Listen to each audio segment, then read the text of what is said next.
Apareceu para vocês? Não. Então, boa noite oficial para vocês, boa noite pessoal aí, né, que vai assistir depois, sejam muito bem-vindas. Nem sei que número é esse nosso encontro, mas já temos um monte de encontro aí nas costas, já passamos por muitas coisas, muitas leituras difíceis e agradáveis e controversas e etc e tal. E esse é o nosso primeiro encontro para falar do livro da Gerda Lerner, né, que é A Criação do Patriarcado. A gente combinou que ia dividir esse livro em 2 meses, 2 encontros, porque ele é bem extenso. Então, hoje a nossa proposta é tentar chegar até o capítulo 5, mas tudo bem também se a gente não conseguir, não tem nada amarrado, nada escrito em pedra, fazendo uma brincadeira aqui com os sumérios.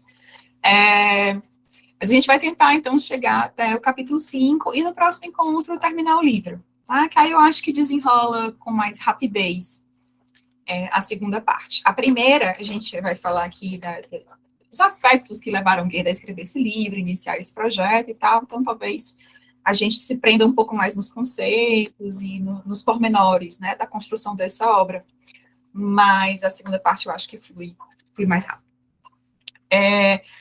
Vou apresentar para vocês um pouco da Gerda Lerner, né, que eu acho que isso é fundamental, eu tento sempre honrar essas mulheres que a gente traz aqui, né, porque são mulheres fodas e que têm uma contribuição imensa para a nossa história, né, para os nossos processos e tal. Então, sempre começar a falar do livro, a gente fala da autora. Então, a Gerda, ela é uma historiadora, né, é uma pesquisadora, muito produtiva, né, uma intelectual de primeira, professora universitária nos Estados Unidos e tal, e ela tem uma história de vida muito digna, assim, né, do seu objetivo, da sua agenda, como ela diria, né? Ela é austríaca, ela é judia, né, vem de uma família judia, ela é de origem austríaca, salvo engano, ela nasceu em 1920, e já de cara a gente sabe que a Gerda Lerner, ela foi uma presa política, né, na época da Segunda Guerra Mundial, ela passou o aniversário dela de 18 anos num campo de concentração nazista, e ela diz que foi nesse momento em que ela conheceu o poder da Irmandade Feminina, né, foi a primeira experiência dela vivida no corpo, do que seria a sororidade, né, do que seria esse acolhimento entre mulheres, né, esse acolhimento, essa orientação e esse suporte entre mulheres. Então, ela vivenciou isso, de fato, de uma maneira muito intensa, num período de vida e de mundo muito, muito intenso. Né? Ela conseguiu fugir para os Estados Unidos, emigrar para os Estados Unidos em 1939, e lá ela foi construindo, então, a vida dela. Ela se divorciou do marido que ajudou ela a ir para os Estados Unidos, casou com um americano, entrou para o Partido Comunista. Gerda era uma comunista de carteirinha, tipo, literalmente ela tinha uma carteirinha. Ela era do Partido Comunista, e atravessou uma série de situações na história estadunidense, né? Foi perseguida politicamente durante muito tempo, e ela ainda assim, ela conseguiu construir uma carreira acadêmica, como eu falei, muito frutífera nas grandes universidades dos Estados Unidos. Tá? Uma curiosidade é que a Gerda, ela construiu essa carreira acadêmica depois dos 40 anos. Ela esperou o filho mais novo estar numa idade adulta para entrar para a academia. Né? E a história dela dentro da academia também foi uma história de muita briga, né? de muitas frustrações também, de uma tentativa de fato de construir coisas novas. Toda vez que ela queria, que ela se deparava com um não, toda vez que ela se deparava com um obstáculo diante das ideias dela, das curiosidades, das perguntas dela, ela se frustrava e pegava essa frustração e transformava em força para criar e para continuar fazendo mais perguntas. Então, a Gerda era uma pessoa muito perguntadeira mesmo. Inclusive, se diz que ela trabalhou não a teoria da história, mas as interpretações. Né? Porque ela não queria se prender às teorias, ela não queria se prender às coisas fechadas, ela tem uma coisa, acho que tem uma coisa em comum comigo aí, eu tenho uma coisa em comum com ela, eu gosto muito de perguntas, né? E eu adorei saber que a Gerda realmente era uma mulher de muitas perguntas. Para vocês terem uma ideia do tipo de mulher que a Gerda Lerner é, tem duas histórias que são bem engraçadas e que eu acho que apresentam ela de uma maneira melhor do que eu poderia apresentar, né? Uma dessas histórias se passou em Harvard, nos anos 80, ela foi convidada para dar uma palestra em Harvard, no departamento de História, para falar sobre a importância de se estudar a história das mulheres. Olha só, né, o convite, ela era a palestrante principal, né, e ela foi convidada por esse departamento para dar essa palestra, né, convencer Harvard de que estudar a história das mulheres era uma coisa essencial. Aí o palestrante foi apresentar a Gerda, né? Aí ele pega lá o microfone e diz, então, tem uma palestrante hoje aqui para vocês, né?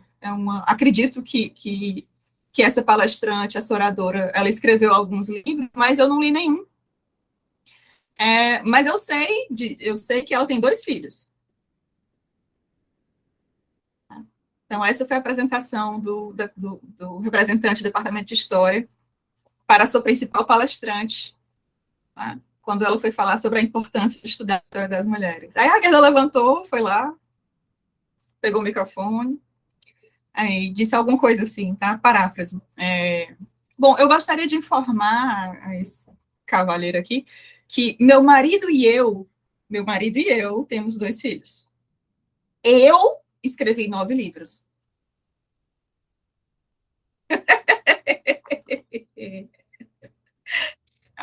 Pois é, essa é a Gerda Lerner. A outra história muito boa também é que as colegas, isso eu digo porque eu assisti uma palestra sobre as historiadoras de Harvard, lembrando da Gerda e contando as histórias da Gerda, né? E aí uma delas disse assim, perguntaram se a Gerda tinha senso de humor, né? E aí ela respondeu, olha, eu vou te responder isso com uma descrição. Quando você entrava no quarto da Gerda, tinha na porta um pôster. E esse pôster dizia assim, a verdade vai te libertar, mas primeiro ela vai te deixar arrasada. Então, essa é Gerda Lerner, né? Essa é a autora que nós vamos começar a discutir hoje, né, aqui no nosso encontro. Então, uma figura maravilhosa, uma figura inquieta, né? E que trouxe para os estudos de história essa pergunta que já havia aparecido, né, nos escritos de Simone de Beauvoir, por exemplo, né? Michel Perrault também começou a falar sobre isso posteriormente. A Gerda vai perguntar, onde estavam as mulheres na construção da civilização? E por que levou tanto tempo para que nós, mulheres, nos dessemos conta do nosso lugar de subordinação? Então, essas 2 perguntas inquietaram profundamente essa mulher. E ela foi atrás, então, de tentar respondê-las. Quando ela começou os estudos universitários, não se falava em história das mulheres, né? Ela começou o processo dentro da universidade dela de Duke. Ela foi a primeira a fundar um grupo de estudos. Depois esse grupo de estudos virou um laboratório, e esse laboratório que virou uma disciplina da faculdade, né? E ela foi desestimulada o tempo todo, né? Não haviam fontes, né? Diziam que não haviam fontes fidedignas que poderiam, né? Enfim. E ela foi atrás e ela encontrou, né, que ao redor do mundo, desde a década de 60, havia, sim, né, antropólogas feministas, sociólogas feministas,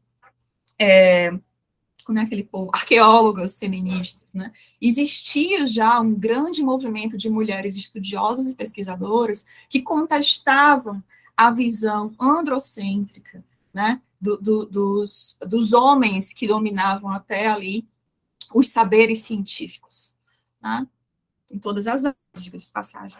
Então, ela vai dizer, olha, a primeira coisa que a gente tem que se dar conta é que existe uma diferença muito grande entre o passado registrado e interpretado, que é a história, com H maiúsculo, né? E fazer parte da história. As mulheres sempre fizeram parte da história, mas elas não aparecem no passado registrado e interpretado. Por quê? E aí, a Gerda vai fazer, de fato, esse trabalho de formiguinha, de ir juntando informações, né, para poder trazer para a discussão.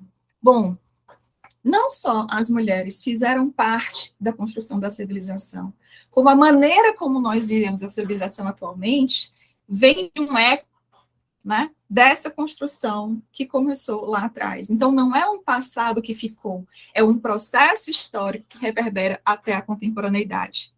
Quando ela vai falar sobre o patriarcado, ela é muito clara. Ela diz: nós precisamos entender que o patriarcado não é uma virada de chave. A construção do patriarcado enquanto um sistema, ele tem um processo histórico de mais de 2.500 anos. Né? Então, essa formação milenar da maneira como nós nos construímos socialmente e também a construção das nossas subjetividades, ela não uma gota de água num copo cheio. Né? É um processo demorado, é um processo complexo, é um processo multifatorial que continua. Porque o que começa de um jeito pode ser mudado ao longo do processo. O que vai de encontro a um pensamento corrente, ainda hoje, de que existe uma naturalização dos lugares sociais. A Gerda vai bater nessa tecla, ela vai dizer, olha, os lugares que nós ocupamos, eles são construídos ao longo desse tempo. Em 2.500 anos, nós construímos os lugares que nós ocupamos e a forma como nós ocupamos esses lugares. Isso não é da natureza humana, isso é da cultura. Esse pensamento, ele põe por terra muita coisa. Ele coloca em xeque muita coisa. Coloca em xeque o viés científico, né, de biologização mesmo do comportamento humano. As mulheres são assim por conta dos hormônios, as mulheres são... A própria psicologia coloca em xeque a construção da psicologia nesse sentido. As mulheres, veja bem o simbólico das mulheres, que as mulheres recebem por causa do útero, elas são acolhedoras, elas são mais mansas, elas são mais compreensivas, porque a mulher é mãe por natureza, o homem não, o homem ele é agressivo, o homem para... Deixa eu só aqui. O homem, para manter a prole, ele tinha que colocar sua semente em várias mulheres, por isso que ele não consegue ser fiel. Vocês já escutaram essa? Porque eu já escutei. Assim, por isso que o homem tem uma coisa com fidelidade, né? Porque desde a era das cavernas, para a preservação da espécie, o homem tinha que inseminar muitas mulheres, né? Então, a gente vai escutando essas baboseiras, né? Ou como uma das autoras que eu gosto muito, que é neurocientista, né, neuropsicóloga, a Dina Ripa, ela fala que são as psicobaboseiras e o neurolixo, né? A gente vai escutando essas coisas e a gente passa a acreditar que, de fato, isso faz parte da nossa natureza humana, né? E a criação do patriarcado da Gerda Lerner, ela vai servir justamente para isso, para dizer, olha, não tem nada de natural. Foi tudo uma construção. A gente introjetou esses lugares e esses papéis sociais para sobreviver, né? Porque quando a gente viu, a merda estava feita e não tinha como voltar atrás, né? E outra coisa, não é porque esses lugares e essa forma de funcionamento fez sentido lá atrás que ela continua fazendo agora. Então, se nós tivermos consciência de que não há uma naturalização desses papéis e desses lugares, de que isso é uma construção cultural, histórica, com motivações políticas, econômicas, etc. e tal, nós podemos mudar. Nós não precisamos continuar aceitando esses lugares. Porque se eles fizeram sentido em algum momento, e aqui ela vai se referir muito ao neolítico mesmo, né? Depois foi só o povo se aproveitando mesmo, porque depois deixou de fazer sentido completamente. Porque nós não somos seres naturais, nós somos seres histórico-culturais. Né? Então, essa vai ser a proposta da criação do patriarcado. Né? A Gerda vai frisar esse processo de desnaturalização dos nossos papéis sociais, dos lugares que nós ocupamos na sociedade, fazendo um resgate dessa construção. Ela vai dizer, começou sim de algum lugar. Nós não nascemos assim. Nós nos organizamos assim. E não foi uma organização de um dia para o outro.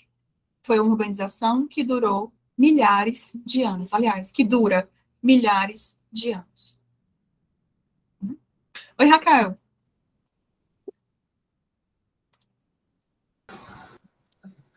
Não, eu ia falar isso, assim, como isso é forte, né, assim, faz muito sentido para mim, essa coisa do ser, né, histórico e social, né, e aí, para a gente destruir isso, vai ser tão difícil, né, porque, assim, eu acho que eu não li até a página 142, 142 são capítulos de 1 até 5, né, eu só li É os primeiros. 163 a página, mas não só pega isso, não, tem. Eu só li o capítulo 1 e 2, é porque eu não sei olhar a página aqui nesse bichinho aqui.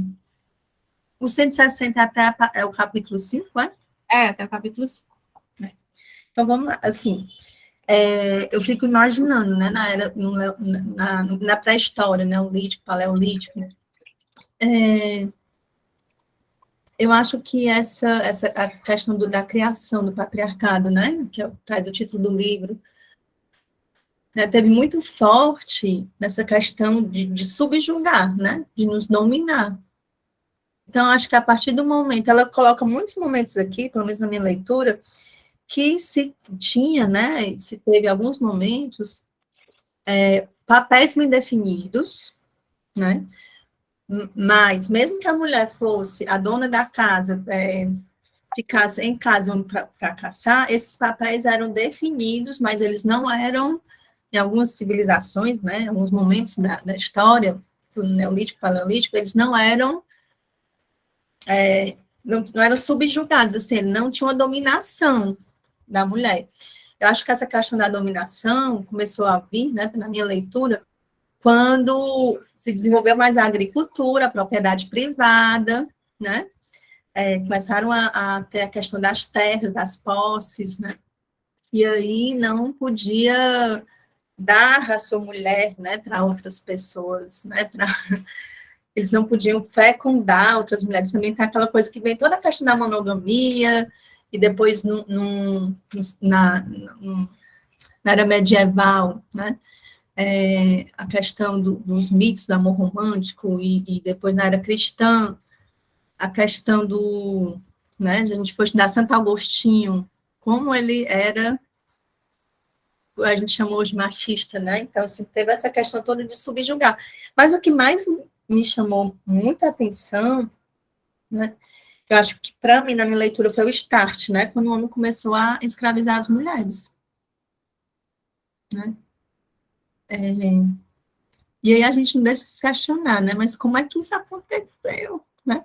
Acho que aquele momento que ele se dá conta dessas questões do natural, né, das questões da natureza, do natural, do que é ser mulher, né, do que é ser homem, na questão mesmo do papel da mulher que gere, né, que vai gerir, né, que vai gerar, na verdade. Mas ela responde isso bem, né, mas a gente fica, né, assim, meio revoltada, daquele sentido de, ai, que ódio. Se a gente tivesse uma maquinha do tempo, né? Isso. Mas ela vai tentar responder isso, né? Ela vai dizer o que foi que aconteceu, então, que a gente ficou tão vulnerável à subordinação, né? E ela vai tentar explicar, de uma forma bem didática, inclusive, como foi que esse processo se deu. E aí ela vai até, de fato, o Neolítico, né? Até o momento em que as comunidades, elas começam, de fato, a tomar forma, né? As pessoas passam a viver em pequenos grupos, pequenos e médios grupos, para sobreviver. E ela vai dizer, olha, basicamente, tá, gente, eu vou fazer aqui, passar por cima, mas se vocês leram, enfim, ou vão ler, aí vocês vão ver melhor. Né? Ela vai dizer, olha, quando a gente estuda os pesquisadores, né, homens, até a década de 30, 40, até mesmo 50, eles vão trazer uma visão dessa era chamada pré-histórica, que não é pré-histórica, né, porque não tem, enfim, pré-escrita, né, eles vão trazer uma visão daquela visão bem tradicional que a gente tem do pipeco, né? O homem provedor que vai lá caçar os grandes animais e pega a mulher pelo cabelo e arrasta para a caverna e não sei o que, mas não era assim, né? E ela vai dizer, olha, dá-se a entender de que a mulher ela sempre foi esse ser extremamente vulnerável esse ser que estava sempre dependendo do homem numa posição inferior. Mas não foi assim. Né? Se tem provas e registros de que, durante esse período do começo da formação das civilizações, as mulheres e os homens estavam em pé não de igualdade, e isso é uma coisa que Gueda vai bater muito, porque não somos iguais, e tá tudo bem, galera, né? Nós somos diferentes, olha que coisa louca, né? Então, nós não estamos em pé de igualdade, mas havia, sim, um pé de equidade.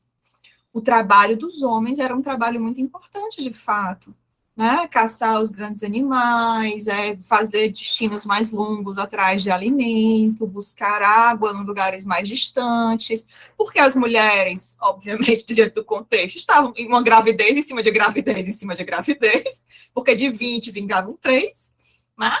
Então, assim, e não tinha exatamente camisinha no Neolítico, né? Muito menos anticoncepcional, então vocês vão convir que, né, assim, a partir da primeira menstruação, as mulheres deviam estar sempre grávidas, então elas não podiam ir de barrigão ou com a criança pendurada nos peitos, atravessando milhas e milhas atrás de água, né? Então os homens iam. Mas as mulheres ficavam, e elas ficavam sem fazer nada? Não. Até porque o sustento da tribo vinha de quê? Vinha de coleta dos arredores, vinha de caça de pequenos animais que mulheres e crianças faziam. Né? Além de todo o trabalho com a construção de olharia mesmo, né, de jarros, vasos, tá, tumbucas, instrumentos de corte, tecido, isso tudo eram as mulheres que faziam. Cestaria, né? Toda essa parte, a parte ritualística, né, de adoração aos deuses, etc. e tal, as mulheres estavam envolvidas nisso tudo. Né? E a Guerra vai fazer um ponto que eu acho fenomenal, e é dizer assim, vocês imaginam o pavor que os homens deviam ter das mulheres nessa época? Porque, literalmente, os bebês só poderiam sobreviver se essas mulheres cuidassem. Se a mulher rejeitasse a cria, como devia acontecer invariavelmente, que mais animalesco, não tinha essa cultura do cuidado. Se a mulher tivesse de saco cheio, jogava o menino fora e é isso. Parabéns, bem outro daqui a 9 meses. Né?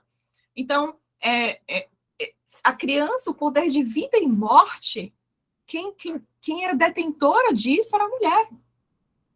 E aí a Guerra vai puxar, né? Bom, se Freud já avaliou, né, que o vínculo mãe-bebê perpassa essa ideia, né, de vida e morte, no simbólico, porque na época de Freud já existiam babás e mamadeiras, o que vocês acham que era no Neolítico, onde era concreto? Não era simbólico. Era como que se a mulher não quisesse, a criança morria, gente. É isso.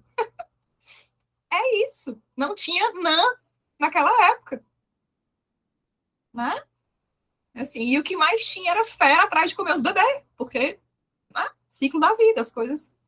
Então, imagina como era para a construção do psicológica, né, dessas pessoas, a ideia de uma mulher que paria sem saber por quê, porque ninguém sabia que o homem tinha uma sementinha que colocava lá, a história da abelhinha e da flor, né?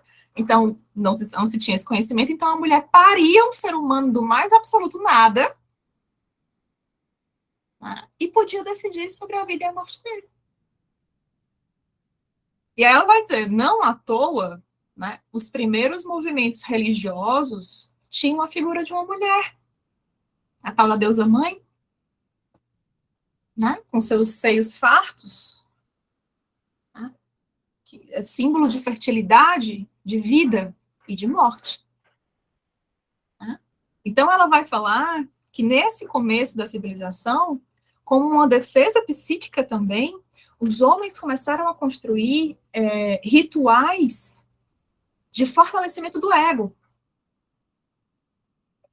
Né? Então, aí você tinha os rituais dos guerreiros, os jovens guerreiros, etc. e tal, as caças, né? Se provar um grande homem, um homem muito corajoso, com muito excesso, um homem que suportava muito a dor, né? Porque essa mulher pare gritando. O homem não sente nem um quinto daquela dor, daí ele devia se sentir desse tamanhozinho aqui hoje, né? Então, foram começando a se criar rituais, né, de fortalecimento do ego.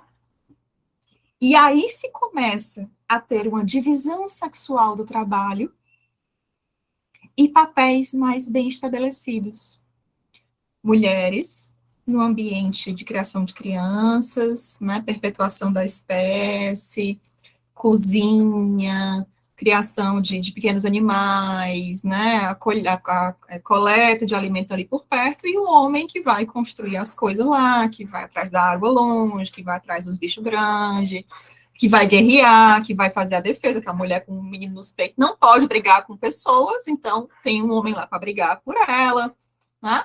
Mas isso não quer dizer que o homem brigava para defendê-la porque ela estava num lugar de submissão ou num lugar menor, mas porque ela estava desenvolvendo outras atividades que eram essenciais. A ideia de que o homem vem para defender a mulher porque a mulher está vulnerável e porque ela tem um papel menor e precisa ser protegida é uma ideia moderna. Até então, se protegia porque a mulher não podia fazer. A mulher estava fazendo outras coisas que eram igualmente importantes. Só que, e aí é quando a história começa a ficar feia para o nosso lado, se entendia que esses trabalhos estavam muito bem divididos e estava tudo muito justo, as mulheres ficaram tranquilíssimas. Não, gente, é isso, cada um faz concessões e a gente vai seguindo aqui para a sobrevivência da tribo. Mas aí começou a acontecer um lance. As guerras começaram a aumentar a partir do momento em que as pessoas pararam de ser nômades e começaram a ter terras, né? Começaram a plantar e tudo mais. Então começou a, bom, vamos aqui, porque esse terreno aqui é melhor, acho que a gente deve entrar em conflito com aquela outra galera ali, porque, enfim, né? E a maneira como esses conflitos eles foram se organizando foi através, então, da troca de mulheres. Então, o comércio de mulheres, a troca de mulheres, foi o primeiro movimento que colocou em xeque, de fato, essa equidade. Porque quando as mulheres mudavam de terra, elas passavam, então, para o domínio de outras pessoas que não da sua família, que não do seu local, que não dos seus laços, que não de sua cultura, e elas passavam a estar um tanto mais vulneráveis. E a Gerda vai até dizer, olha só, por que não traficavam homens também, se a ideia era justamente fortalecer vínculos com outras tribos? Homens também reproduzem, né? Aí ela diz, porque os homens podiam fugir, as mulheres não. Porque as mulheres certamente estariam grávidas. Então, era muito mais difícil para uma mulher grávida. A gravidez da mulher selaria o vínculo e a permanência dela naquele novo lugar. Dificilmente a mulher se colocaria em risco com sua cria para fugir de onde ela tinha sido enviada. Os homens não. Os homens poderiam fugir tranquilamente, sem apego, sem vínculo nenhum. E aí foi o começo da nossa desgraça.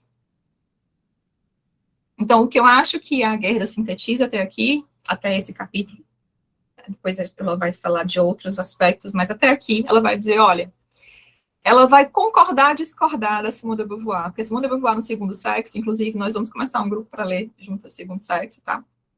Em março. Simone de Beauvoir diz que nós somos prisioneiras do nosso corpo. A Gerda Lerner discorda, porque ela diz, nós não somos prisioneiras do nosso corpo. Nosso corpo funciona como ele tem que funcionar. Nós somos prisioneiras do que fizeram no nosso corpo. Porque ela vai dizer que foi através da apropriação da capacidade reprodutiva da mulher que o homem aprendeu a escravizá-la. Então, foi a função sexual da mulher, anatomia e destino, exatamente, ela vai falar, né? Coloca no livro a citação do Freud, anatomia e destino, dizendo, não é isso. Não é o corpo. Não é a biologia. É o que é feito disso. Porque o que ela diz, que ela constata, é que, olha, menstruação, gravidez, nunca foi impeditivo para as mulheres fazerem nada, não. Até para a guerra, que eu falei, né? Assim, mas de vez em quando ainda tinha uma que deixava com os idosos os filhos e ia para a guerra, ia brigar. Ainda tinha, a mulher botava, arranjava o jeito de amarrar o menino nas costas, nos peitos, e ia capinar, ia atrás de água quando os homens não podiam. Então, isso nem era impeditivo. Mas, na ingenuidade da coisa, se acreditou, não, a gente não precisa, né? Tem eles para fazer, a gente já faz tanta coisa, então deixa eles fazendo isso daí, a gente se... Mas aí pronto, aí acharam que, né? Assim, vamos aproveitar aqui dessa vulnerabilidade dessas mulheres, vamos tomar conta do parquinho inteiro. né? Só que esse foi um processo de muitos e muitos anos. Até aqui, e aí? O que vocês têm para dizer? Como é que está sendo a experiência de leitura? Foi cansativo? Não foi? Fez sentido? Alguma coisa que achou interessante?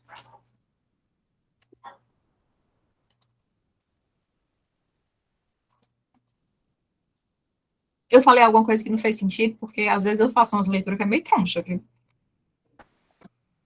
Não, boa noite, gente. Eu sou a Andréa. Oi.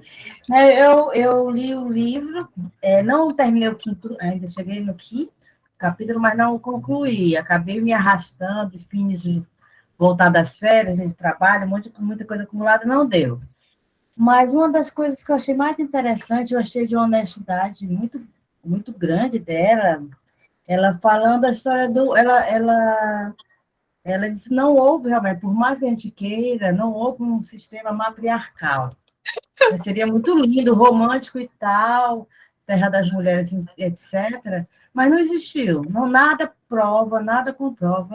O mais próximo que existiu realmente foram sistemas igualitários, né? Mais igualitários, menos hierarquizados, né? Onde existia a divisão sexual do trabalho, claro, né? Natural, mas ele não era valorativo para tornar um superior ao outro. E aí dá exemplo, né, de cidade que até eu fui pesquisar, tem uma coisa bem interessante. Depois que eu vi que lá atrás tem imagens, mas eu não sabia, e aí eu fui no Google depois que eu vi as imagens. Aí eu achei isso muito interessante, do livro até agora, o que me surpreendeu, assim, me soou novidade, foi isso, assim, uma decepção, no caso, que pena que não houve nenhuma experiência comprovada de sistema matriarcal, mas eu achei muito válido ela colocar isso enfaticamente e dizer assim, mas isso não desmerece, né? Isso não tem importância, tão importância como a gente gostaria. Aí vai, foi o que mais me chamou a atenção nesse primeiro momento. Exato. Eu vou só pontuar uma coisa e passo para a Camila. Isso eu acho genial, porque ela vai logo dizer, olha, a gente está tão mergulhado dentro do patriarcado, que quando a gente vai pensar em outras possibilidades de existência, a primeira coisa que vem à nossa cabeça é o exato oposto, né? Que seria não uma sociedade dominada por homens, mas uma sociedade dominada por mulheres. Que louco é isso?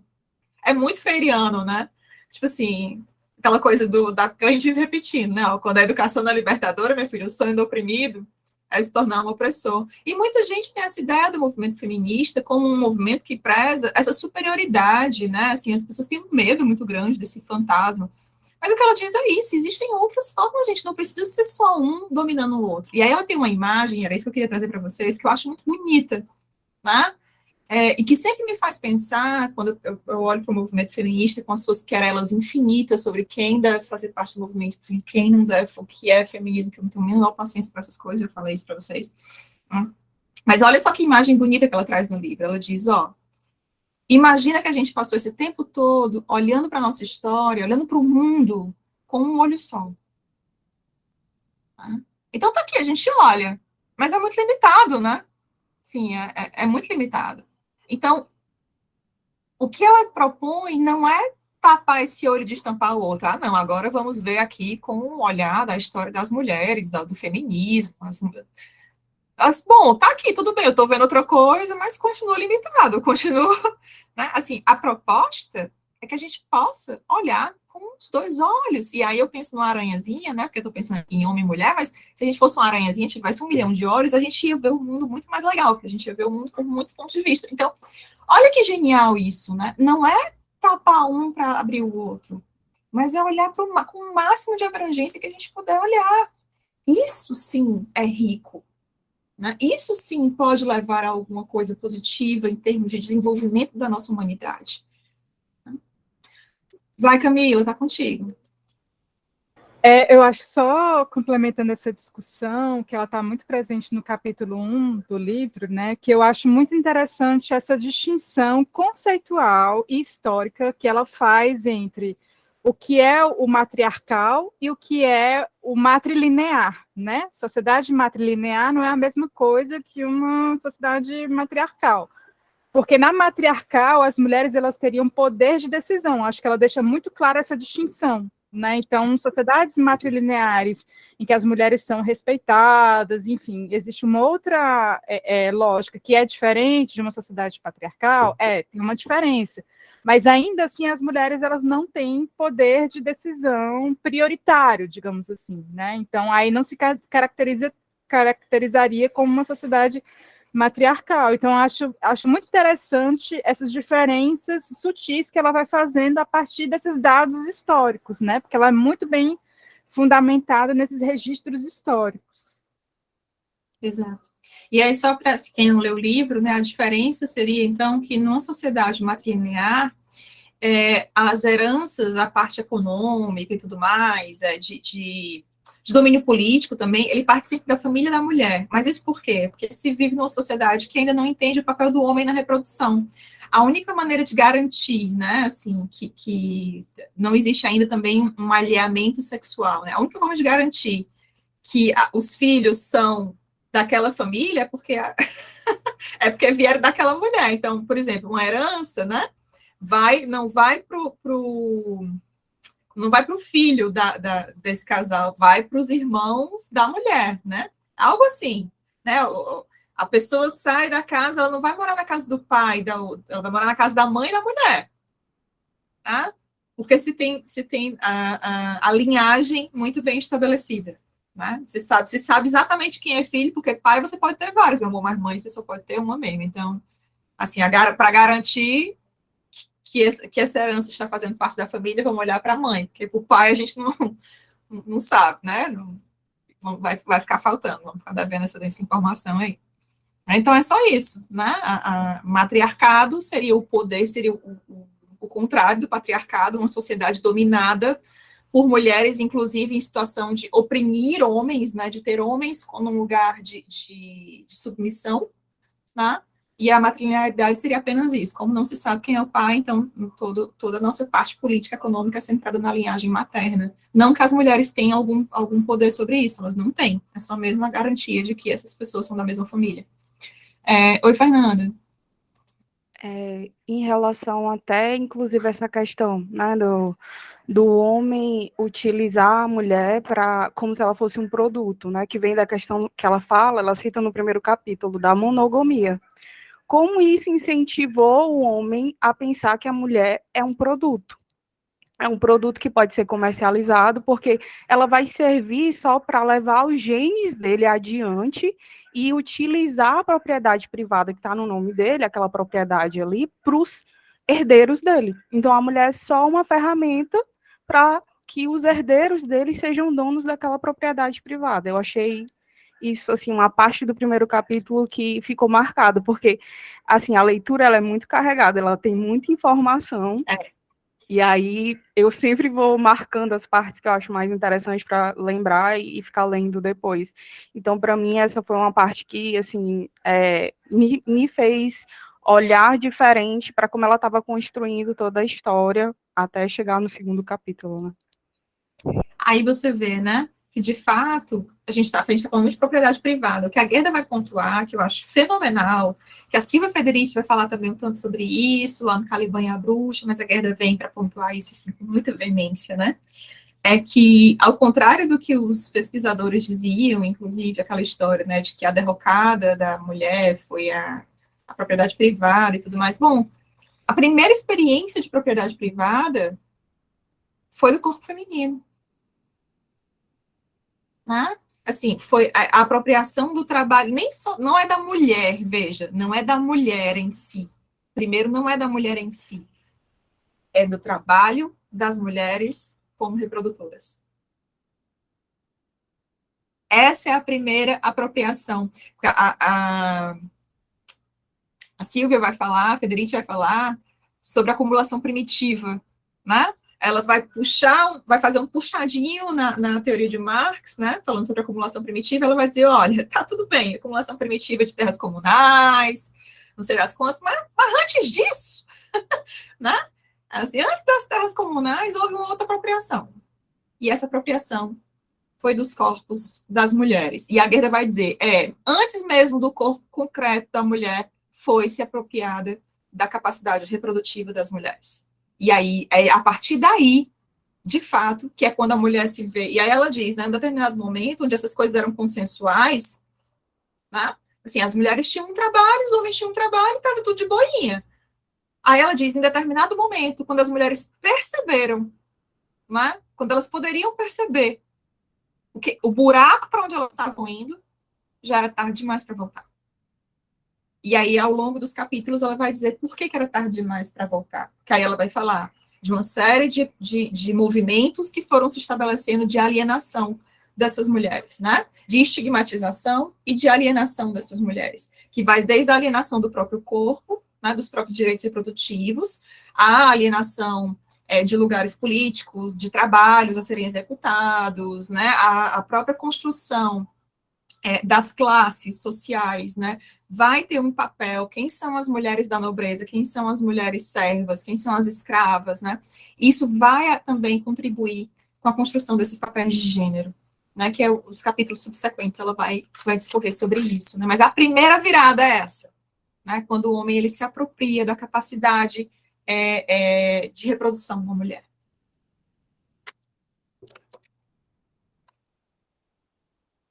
O que é muito contemporâneo, diga-se de passagem.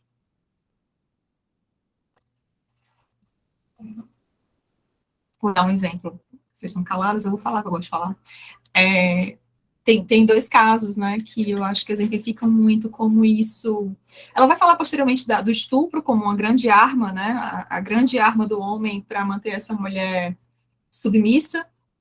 Imagina, você tem gerações e gerações de mulheres capturadas e estupradas de N formas, né, durante milhares de anos. Isso vai gerar uma séria consequência psicológica, né? Assim, nós carregamos essa consequência psicológica hoje, né? De sermos frutos, assim, vítimas e frutos de estupros milenares, né? Então, essa ferramenta ela é muito importante. E a questão da reprodutiva. Aí tem dois exemplos que eu gosto de dar. Um dia desse, não sei se vocês acompanharam, centenas de meninas nigerianas foram sequestradas de uma escola católica por grupos radicais, Boko Haram, eu acho. Né? E elas foram sequestradas e elas foram dadas como esposas ou apenas estupradas para que elas pudessem engravidar e assim haver uma limpeza étnica.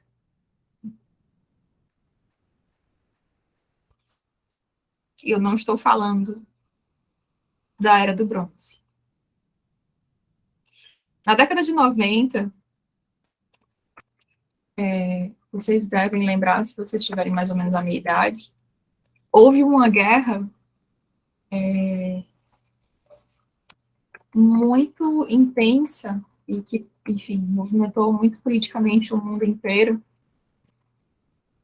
que foi a guerra da Bósnia com a Sérvia.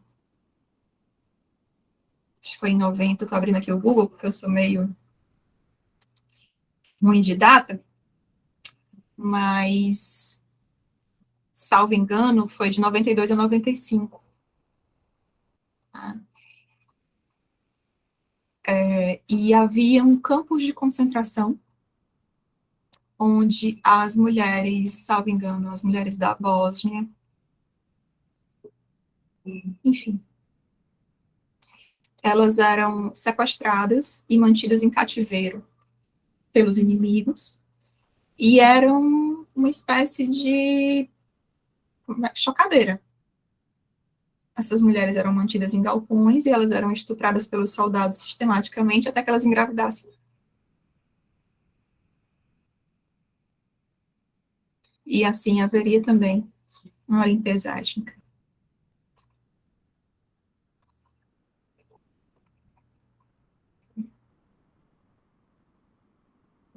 Eu tinha 10 anos quando isso aconteceu. Então, o que a Gerda fala é, nós ainda carregamos as heranças dessa construção. Atualmente, atualmente há crianças Yanomami grávidas, vítimas de estupro. Obrigada. Agora. tem coisa mais atroz. Assim, você dá uma coisa... Enfim, Tá? Então, o estupro, ele é a arma. Né? Ele é a arma. O estupro, ele não é uma ferramenta de sexo. O estupro, ele não é uma ferramenta de prazer. Ele é uma ferramenta de dominação. Aprendida há 2.500 anos. Ui, eu falei alguma coisa que o celular não gostou. Eu também não gostei, não, querido. Né? Assim. O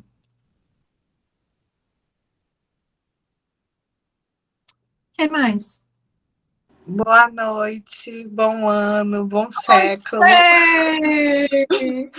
Oi, André, que bom ver rostos novos. Eu vi que Camila estava aí também, ainda agora na hora que eu entrei. Eu lembrei, sabe o quê? Do deputado que foi lá para a Ucrânia falar que as mulheres estavam passando fome, que eram fáceis, não necessariamente um estupro, né, assim, enfim, mas aproveitar da situação vulnerável da mulher para ter relações sexuais, né? E é isso que a Gerda vai falar. A nossa vulnerabilidade, que foi uma vulnerabilidade não natural, não é do nosso corpo, uma vulnerabilidade construída, né, para nos manter nessa situação, é uma vulnerabilidade financeira, política, né, física, da integridade emocional. Né? Quando ela entra no capítulo que ela vai falar das escravas, das concubinas, né, ela vai dizer justamente isso. As mulheres, as poucas mulheres em lugares de aristocracia, elas conseguem se resguardar um pouco, porque elas têm a capacidade de escravizar outras pessoas, mas elas continuam sendo subjugadas sexualmente e reprodutivamente pelos seus pais, irmãos, maridos, etc, etc e tal. As demais, nem isso, parceiro. Né? Então, é sempre um lugar, e aí eu lembro do Amar para Sobreviver, né? Sempre num lugar de estar a serviço de desempenho sexual e desempenho reprodutivo para garantir a sobrevivência. Oi, Camila.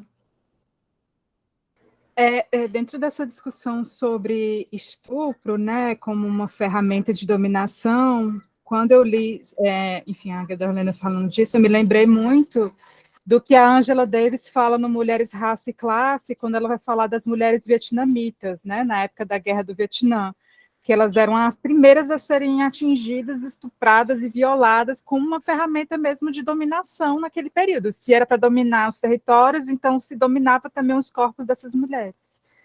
Então, eu me lembrei demais de Angela Davis. Gente, o tempo inteiro. Os pogroms na Rússia. Clarice Lispector, que teve a mãe, assim, dizem, né, tem um biógrafo dela que diz que a mãe foi vitimada por um desses ataques, né, foi vítima de um estupro coletivo. Há lendas, tem gente que diz que não, tem gente que diz que sim.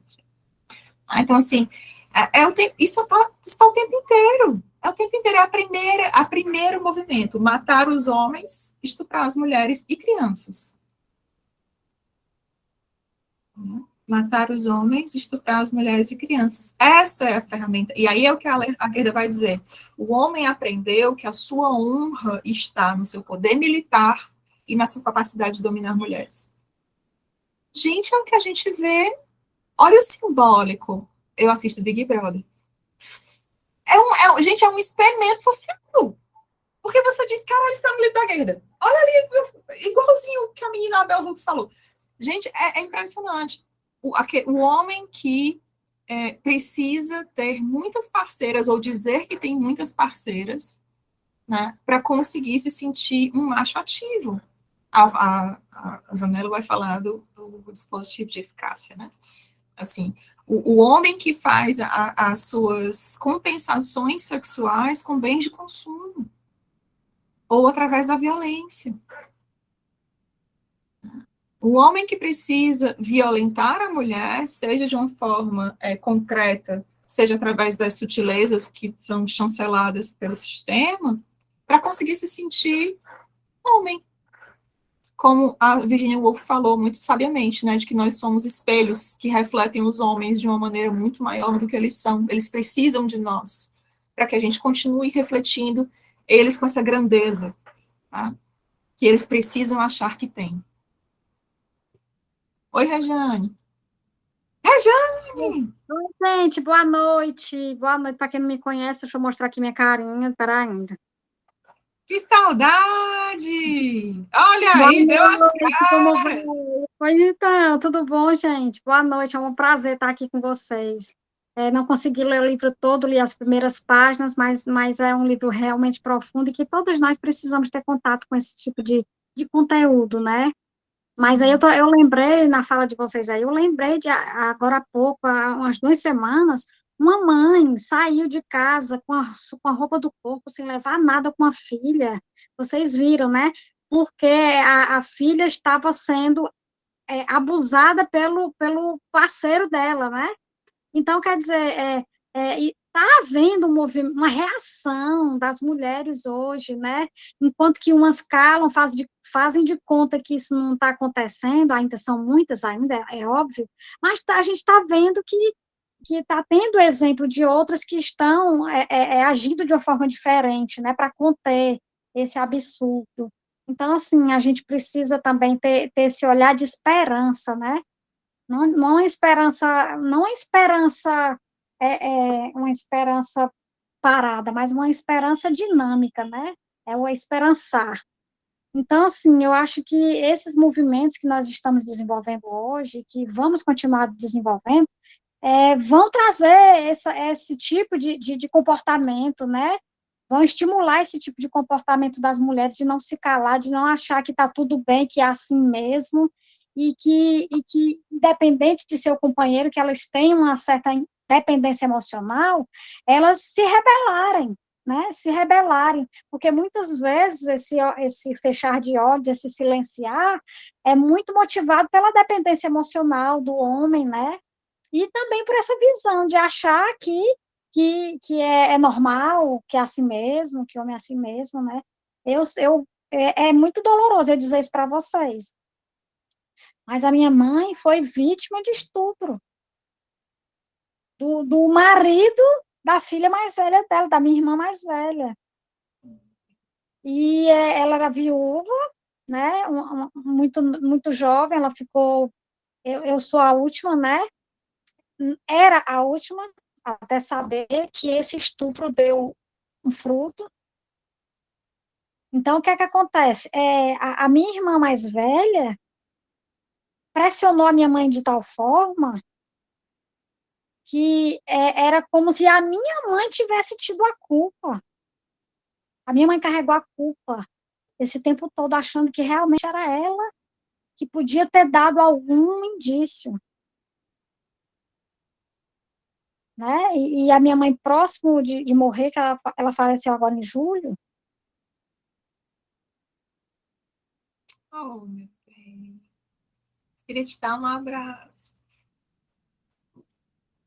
Então é uma coisa que a gente realmente tem que olhar com muita profundidade, com muita energia, com muita força para a gente combater, para que essas coisas não aconteçam. A minha mãe passou a vida dela criando os netos para compensar uma culpa que não era dela. Essa minha irmã teve 5 filhos. A minha mãe criou todos eles. Ela faleceu de câncer, porque ele dizia que ela era suja, que ela era doente. Ou seja, foi um elemento que fez mal a tantas mulheres, a mim também, né? Obviamente, a todas as mulheres da nossa família. Desculpa eu estar matando aí o conteúdo, porque realmente é algo que a gente precisa, não precisa a gente viver isso na pele, para a gente saber que existe, para a gente se fortalecer e combater, porque isso ainda é real, isso é concreto. Eu faço parte da comissão de participação feminina do Tribunal do Trabalho, para quem não me conhece, mas a Nara sabe que eu trabalho lá, e a gente vê isso, porque a gente, às vezes, tem reunião com outras entidades de crianças, e a gente vê isso acontecer como se fosse natural ainda, em alguns lugares. Então, a gente realmente não pode se calar, a gente tem que ter contato com esses conteúdos, a gente tem que se unir, tem que se fortalecer, que as mudanças acontecem. As mudanças acontecem. Pode demorar um pouco, pode a gente até perder a esperança, mas não deve perder, porque acontece, acontece. E assim, e eu tenho assim uma honra muito grande de dizer que o judiciário hoje ele trabalha com essa unidade, com essa intenção de equidade. A maior parte dos magistrados, vocês sabem que é homens, né? Claro, né? Os espaços de poder do judiciário com certeza, muito mais homens do que mulheres, mas hoje já existe um olhar diferente para isso. Tipo, quando um presidente vai ser eleito, a prioridade é da mulher, né? Então, assim, está tendo movimentos das juízas, de capacitação das juízas para elas ascenderem aos postos de desembargadoras. Então, está tendo vários movimentos. A Comissão de Participação Feminina em todos os tribunais tem a obrigação de desenvolver políticas, ações voltadas para o fortalecimento da mulher, né, para essa consciência, para o cuidado também da mulher. Então, assim, a gente não pode perder de vista que estão acontecendo coisas ruins, ainda estão. É fruto de tudo isso que a Nara e vocês estão nos colocando como referencial teórico dessa autora. Mas as coisas precisam mudar. E nós estamos aqui, inclusive, né, nessa empreitada de fazer com que esse processo que está ocorrendo, ele não fique estanque, ele seja mais dinâmico do que possa parecer. Então é isso, gente. Bem, muito obrigada. Sinta-se abraçada, beijada. Gente, a Regiane é uma pessoa iluminada. Vocês têm que ter o prazer de conhecer essa mulher, porque ela é uma máquina. Ela é incrível. Muito incrível. Eu tenho muita honra de tê-la aqui no meu panteão das minhas deusas aqui, das Estou minhas muito mulheres. feliz que alguém traz essa esperança, Jesus. Honra de ter conhecido você, querida, e vocês todas agora. Isso que você fala, Jane, assim, é de um valor imenso, né? Porque a sua raiva, a sua indignação, a sua dor, isso que você traz com validação é justamente o que eu acho que a Gerda diz que nós precisamos fazer. Desnaturalizar esse lugar, né? Ela tem eu vou contar para vocês uma história muito rápida nesse sentido, né? Eu já contei para as meninas do grupo de estudos, eu acho, mas vou partilhar com vocês também. Eu atendi uma paciente uma vez que ela me relatou uma situação de abuso e tudo mais, né, de violência sexual, e ela disse assim para mim, estou falando muito rápido, tá, que tem outras coisas que a gente tem que falar. Ela disse, Nara, mas eu acho que você nunca vai entender de fato, porque só quem tem isso no corpo é que pode compreender, né, essa sensação da violação, né? E eu, tudo bem, ouvi na hora e tudo bem, só que aquilo ficou comigo, sabe? Aquilo me pegou, aí levei para a supervisão não deu conta, tem alguma coisa aqui que não tá, foram se passando os dias e esse negócio, não tendo pesadelo, uns negócios nos revertério, umas coisas assim, levei para terapia. E na terapia eu me dei conta do que me incomodava, porque eu sabia, sim, o que era ter meu corpo violado. Quantas vezes, a minha vida inteira, eu não fui puxada, beijada à força, empurrada, tocada, apalpada, né? Quantas vezes não sofri pressão sexual por parte de namorados, né? Enfim, quantas vezes... Uma vez eu estava num carnaval, gente, eu tranquilíssima vendo um carnaval, encostada assim na moretinha, senti uma coisa estranha atrás de mim, pensei que fosse meu namorado da época, deixei. Assim como se alguém estivesse dançando perto de mim. Quando eu virei para trás, tinha um senhor se masturbando na minha bunda. Num lugar lotado. Né, num lugar cheio. Né, e quando eu falei, ele saiu correndo e todo mundo começou a rir. Meu próprio namorado da época riu. Né? Então, foi motivo de piada para as pessoas. Né? Então, a gente tem o costume a gente tem o costume, não, a gente naturaliza a violência que nós sofremos. Talvez para sobreviver, porque, né? Mas a gente naturaliza, não é nada. Olha o tempo que eu levei para registrar que o meu corpo conhecia a violência. Tá? Então, essa desnaturalização, ela é essencial. Aí eu vou, antes de passar a palavra para a Dé, eu vou ler para vocês um trecho da página 138, é o final do quarto capítulo. Ela está fazendo um resumo, né? Ela vai dizer assim: quando um grupo é marcado como escravizado, é o segundo parágrafo da página 138. Quando um grupo é marcado como escravizado, ele carrega o estigma de ter sido escravizado. E pior, de pertencer a um grupo que é escravizável. Esse estigma torna-se um fator de reforço que justifica a prática da escravização na mentalidade do grupo dominante e na mentalidade do grupo escravizado. Se esse estigma for internalizado plenamente pelo grupo escravizado, processo que leva muitas gerações e exige o isolamento intelectual desse grupo, a escravização passa a ser entendida como natural, portanto, aceitável. Que é isso que a gente está falando aqui. Quantos 1000 anos a gente vem sendo escravizada e alienadas da construção política e cultural da nossa sociedade. Sempre se deu um jeito de tirar as mulheres de campo. Quando a gente discutiu Silvia Federici e Calibanha Bruxa, a gente falou muito sobre isso. Né? Sempre se deu um jeito de tirar as mulheres de campo. Seja impedindo de estudar formalmente, seja casando aos 13 anos e fazendo com que essa mulher se torne mãe antes mesmo de ter seus neurônios afilados direitinho, né? Seja transformando em trabalho escravo, né? Enfim, sempre se deu um jeito, seja tirando delas o poder de saber sobre o seu próprio corpo, como a gente estudou em Caliban e a Bruxa, né? Alienando a mulher dos saberes que dizem respeito ao seu funcionamento e ao coletivo, seja com o mito da beleza, né? E assim a sociedade vai evoluindo, as tecnologias vão mudando.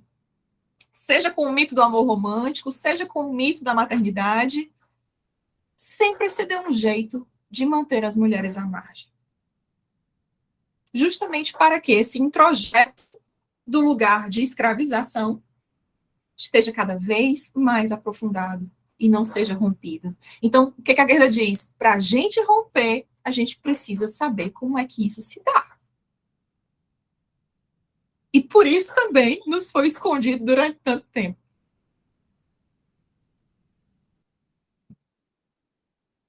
Dé? Oi, gente, se tiver um barulho, meu companheiro está tocando a guitarra ali, se tiver interferência musical é por isso. Não, eu vou dar um exemplo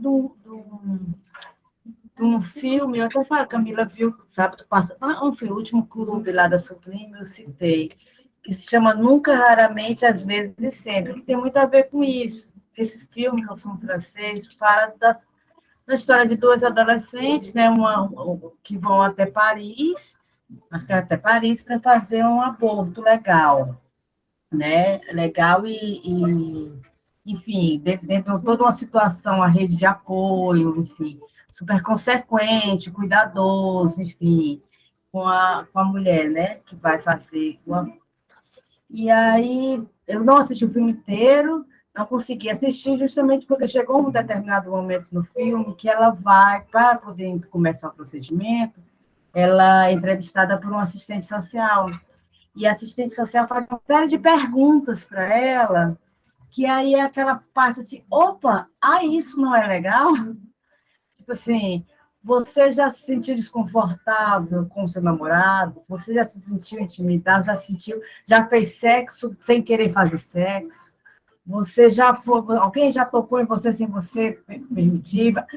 Só que as perguntas têm um degradê das coisas mais banais para como fosse um caminho que vai seguindo até o agravamento de uma situação de assédio, de violência sexual, de fato.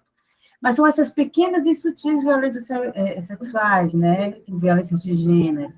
E aí, à medida que ela vai respondendo, e você assistindo, mulher assistindo, eu acho, não tem como você não, você mesmo se sentir na pele da menina assim, aí você mesmo vai respondendo sim, porque o nome do filme é Nunca, Raramente, Às vezes e Sempre. Agora eu entendi por quê. As respostas a esse questionário, você disse assim, já aconteceu comigo, raramente, às vezes sim, já aconteceu, sabe? Aí você mesmo vai acompanhando o questionário e vai se vendo na pele dela que você também sofreu com aquilo.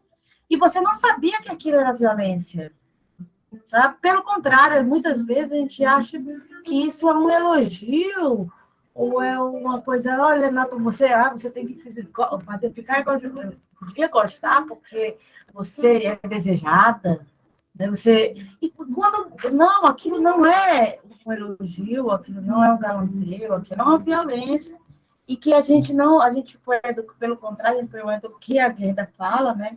Que a gente é educada a aceitar essa situação como natural, por conta do nosso gênero, olha, por conta do nosso sexo, né, dessa constituição de gênero, por conta da biologia, por conta, enfim, de tudo, e a gente vai aceitando pacificamente, sofrendo essas violências que causam sofrimento discretos, né, até mais quando você se depara, alguém diz, ou de alguma forma, como esse questionário fez a menina entender, e a mim entender várias coisas, agora eu sei que isso é violência. E agora, como a Regiane, a Regiane colocou que essa senhora que saiu de casa com a filha, né, saiu sem eira nem beira, saiu meio transtornada, né, assim, saiu sem ter para onde ir, né, ela foi abordada, não sei se foi pela polícia, alguém, com agente público e acolhida, porque ela não tinha para onde ir, ela só queria sair de casa e não tinha para onde ir. Por isso que o abrigo social é muito importante, né? Enfim, esse despertar, ele não... Eu entendo a positividade da situação, mas esse despertar não é fácil, ele é doloroso. Né? Ele é um despertar assim, puxa, eu sofro violência, minha filha sofre violência, minha amiga sofre violência, isso é uma violência, não é um processo fácil, porque é uma descoberta que você está sendo oprimida num grau inconciliável. É por isso que a Gerda vai ter aquela piada na porta dela, né? A verdade vai te libertar. Mas primeiro ela vai te deixar na merda. Que é isso mesmo. E talvez por isso seja tão difícil para muitas mulheres ainda hoje. Eu estou pensando nas turmas do grupo de estudos, né? Como acontece um fenômeno muito interessante. Assim, se inscrevem 25 pessoas no grupo de estudos, né? Começa todo mundo animado e tal. À medida que a gente vai se aproximando, que a gente vai, né, aprofundando as conversas, as pessoas vão saindo. Né? E muitas me dão esse feedback, Nara, foi difícil demais. Né? Assim, eu não estou pronta para entrar em contato com isso ainda. Né? Então, é por isso que eu digo, muitas vezes há um movimento, eu acredito, né, assim, um movimento de alienação por sobrevivência mesmo. E tem a questão da cooptação também. Né? Sim, é mais fácil a gente, assim, mais fácil, né, tá do lado, sei lá, do opressor, do que se enxergar como um oprimido. E aí a Regiane vai trazer um elemento que eu acho fundamental nessa história toda, que é a culpa. Né? Como dentro dessa construção toda, e aí a gente vai falar muito sobre isso nos capítulos, na segunda parte do livro, quando a gente começar a falar de religião e tudo mais, blá, como a culpa, ela vem sendo gradativamente, né, assim, etapa por etapa, a culpa da mulher diante das atrocidades que ela sofre, ao lugar que ela culpa, ela vai sendo colocada e ela vai sendo introjetada. A Guerra dá um exemplo muito, muito interessante, salvo engano, é da Odisseia, Ilíada é a ida, Odisseia é a volta, é na Odisseia, né? Quando Ulisses chega em casa, né, o Odisseu chega em casa, ela fala, tem os trechos, né? E ele chama a sua escrava, a sua serva, que controla as outras servas, e diz assim, quem foi fiel a mim, quem não foi. Né? E ela diz, das 50, 12 foram infiéis.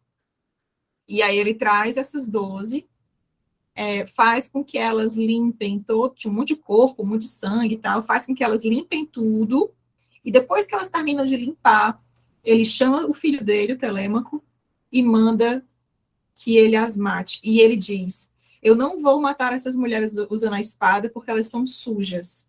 Eu vou matar, e matou cada uma delas enforcada. Né? E qual era o crime? Essas mulheres eram sujas por quê? Porque elas haviam sido estupradas. Né? Elas haviam sido estupradas, então elas eram infiéis e elas eram sujas. Você vê claramente que há uma construção, há uma pedagogia da culpa, né? Assim, e imagina isso sendo repetido por milhares de anos, né? Assim, milhares de anos. E aí, quando vem a igreja, aí lascou, né? Aí é só a cereja do bolo, a gente corre pro abraço, que aí é a culpa mesmo. Abraça a culpa, rola na merda com a culpa, então, tá no inferno, abraça o capeta mesmo, né? E é isso. Ale, quero ouvir você.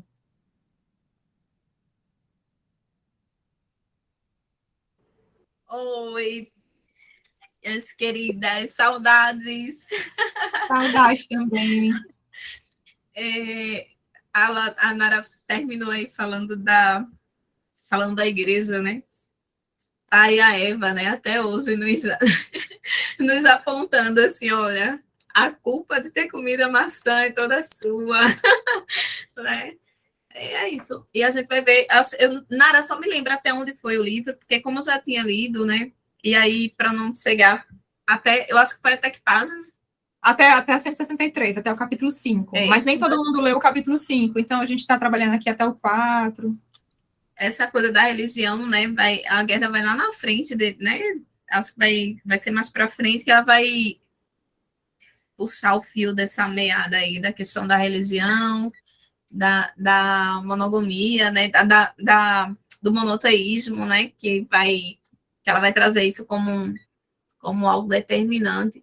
Mas, assim, primeiro que esse livro da Guerra, assim, para mim foi um livro definitivo, para mim, assim, foi um marco mesmo, porque eu tinha muitas questões que eu acho que só consegui enxergar, até as próprias perguntas, de uma maneira melhor a partir dessa leitura da Guerra, sabe? Assim, e aí, hoje eu estava lendo de novo uma parte de Simone de Beauvoir e comecei a pensar em como, assim, a gente vai juntando, como você trouxe aqui, a perspectiva da Silvia Federici, né? E aí tem a Guerra e já traz uma outra, já alarga mais essa compreensão. E eu estava vendo essa questão da Simone, eu queria mais que falar, jogar uma pergunta para o grupo, assim, como que vocês leram essa perspectiva da Guerra, porque ela traz isso da criação do patriarcado, né? Então, assim, era uma grande indagação minha, era um ponto de interrogação enorme, né? Quando eu ficava pensando, mas como? Como que as mulheres, sendo quase metade ou mais da metade da humanidade, né, o tempo todo teve essa dominação? Como é que foi isso? Então, isso era sempre uma grande indagação minha, como é que isso se deu, que processo foi esse? Por quê? O que é que permitiu que os homens conseguissem dominar de tal forma, e o que foi que fez com que as mulheres também suportassem ou se colocassem nesse papel de submissão? E quais foram esses mecanismos? E eu ficava, poxa, mas não houve na história nenhum momento, né? E aí a gente vai ler lá com Simone que isso é uma perspectiva bem diferente da que a Guerra traz, né? Simone, né, apesar dela dizer que nada é determinante, que tudo é cultural, mas ela não dá esse start, diz assim, não, olha, teve um momento, né? Teve um momento aí que a coisa não era assim. Com a Guerra você já consegue sentir isso, né? Assim, e aí se explica o título, né? A criação do patriarcado, né? Quando é que surgiu? Que a Simone é quase católica, mas sempre foi assim, né? E aí eu queria jogar para vocês qual é essa perspectiva, assim, o que é que vocês pensam em relação a essa coisa, porque sempre foi uma questão minha, assim, eu ficava, meu Deus, como? Eu ficava louca, assim, eu não sabia nem como fazer as perguntas. E aí, quando eu vi o livro da Guerra, eu disse, Então, e assim, aí fui bem, eu fiz umas anotações da primeira leitura que eu fiz, e aí eu estava recordando aqui agora, faz acho que faz uns 2 anos que eu li esse livro, e recordando assim, como eu vi, por exemplo, em Virgínia, colocar lá em O Teto Todo Seu, né, essas causas que a Gerda foi estudar na história para saber como é que aconteceu, e a Virgínia dizer, olha, porque as mulheres elas não tinham o poder da narrativa, não lhe era permitido narrar, né? Não era permitido se colocar como autoras da sua própria história. E a Gerda vai fazer todo um estudo para comprovar o que a Virgínia, né, já dizia. E a Virgínia que foi totalmente lida pela Simone de Beauvoir. Então, assim, aí você fica, cara, a Simone filosofou, mas a Gerda teve que ir lá na história, rebulir todo, né? Mas é exatamente isso. A Simone, ela foi fantástica, ela foi extremamente... Mas é por isso que eu quero fazer o grupo, vou fazer o grupo de leitura crítica da Simone, né? Porque a Simone, ela não tinha de onde tirar, cara. As fontes da Simone eram Levi-Strauss, eram esses homens que a Gerda diz, ó, até aqui a história foi contada por quem ganhou a guerra.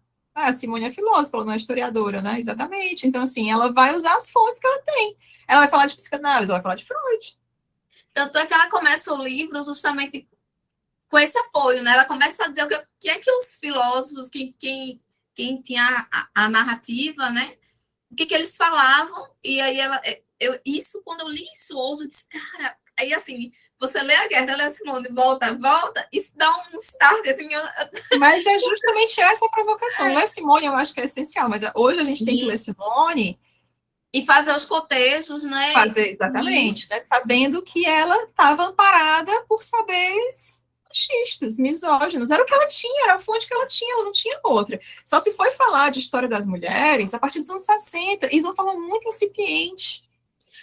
E a você disse, assim, a Simone foi fantástica porque, mesmo sem isso, ela trouxe contribuições, né? Assim, inclusive algumas partes da obra dela traz exatamente as conclusões que a Gerda trouxe. Então, assim, a questão da escravidão está lá no início ainda da introdução da Simone, ela já está falando dessa ligação entre a questão dos escravos, a questão do antissemitismo, né? A escravidão e o antissemitismo, e ela compara isso com a submissão feminina. Então, assim, ela, né? E ela vai fazendo diferenciação, por que os antissemitas ainda é pior, e por que as mulheres...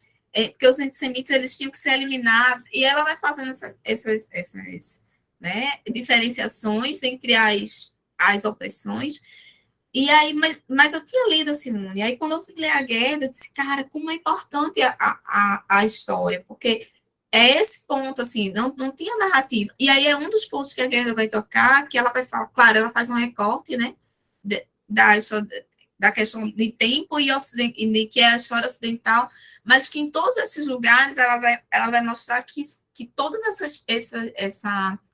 quando começou a produção cultural, foi quando as mulheres foram afastadas da possibilidade das narrativas. Então, até aí, as mulheres contribuíam, estavam, né, e ela vai trazer lá na frente, ela vai trazer deusas, ela vai trazer rainhas, ela vai trazer todas essas histórias, e aí vai dizendo, não, até aqui, a mulher, ela contribuía, ela estava aqui, ela estava narrando, só que aí, quando começa a produção cultural, né, elas são afastadas, e aí, essa produção cultural e a questão religiosa também, né?